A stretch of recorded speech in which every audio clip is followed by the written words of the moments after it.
को जानने वाले हो। मेरे गुरु शिव से विनय करने लगे। वो जो छोटे छोटे बाबू देख रहे हैं सब मजे से।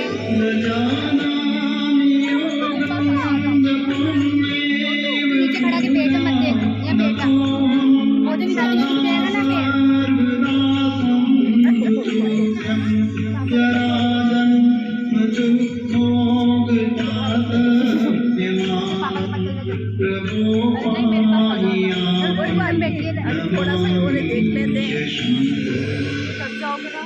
प्रार्थना पूर्ण होते ही पुनः नीलकंठ की नभवाणी हुई, जो क्षमाशील और परोपकारी होते हैं। ऐसे सनातन मार्गी मुझे राम की तरह प्रिय होते हैं।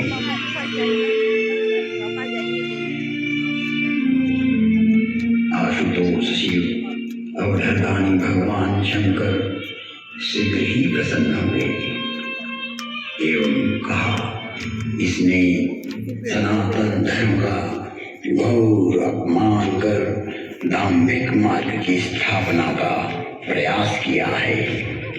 इसने जगत में असत्य को स्थापित करने की चेष्टा की है। मेरा श्राप कभी व्यर्थ नहीं जाता। 1000 जन्म तक यह अवश्य श्राप को भोगेगा। तुम्हारी साधुता को देखते हुए इस पर मैं अनुग्रह करता हूँ। इसे जन्म मरण का कोई दुख नहीं होगा तथा किसी भी जन्म में इसका ज्ञान नष्ट नहीं होगा। कालांतर में इसके हृदय में राम भक्ति का प्रागट्य होगा। फिर वसुंधरी बोले, हे खगराज, 1000 नारकी योनियों में भटकते भटकते मैं जो भी शरीर धारण करता उसमें मुझे मेरा अपराध बोध होता रहता था। मैंने जानबूझकर जगत में भ्रम प्रचारित की जो चेष्टा की थी, वो वृत्ति मुझे पीड़ा देती रहती थी। ऐसी स्थिति में मेरी 1000 योनियां दुखप्रद, कष्टप्रद एवं हृदय विदारक वेदना के साथ भोगी। जिन्होंने मेरे लाख विद्रोह करने पर भी मुझ पर करुणा ही की और मेरा पृथ्वी प्रलय तक नरक में पड़े रहने का श्राप भी 1000 जन्म नरक भोगने के बाद वरदान बन गया और मुझ में राम भक्ति का प्राकट्य हुआ। राम रामायण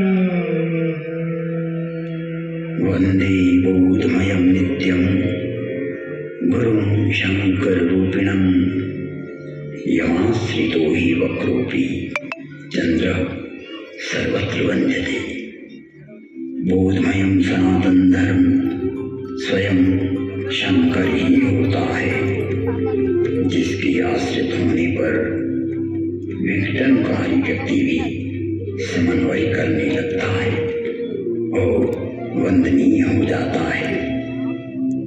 ऐसे शाश्वत सत्य रूपी गुरु के चरणों में मैं वंदन करता हूँ, जो नर रूप में स्वयं हर और हरि है, जिनके वचनों से मैं इन भ्रमित करने वाले विचारों से बाहर निकलकर अपने अंतःकरण को प्रकाशित कर पाया, सनातन धर्म को समझ पाया और अपने मूल धर्म में लौट आया।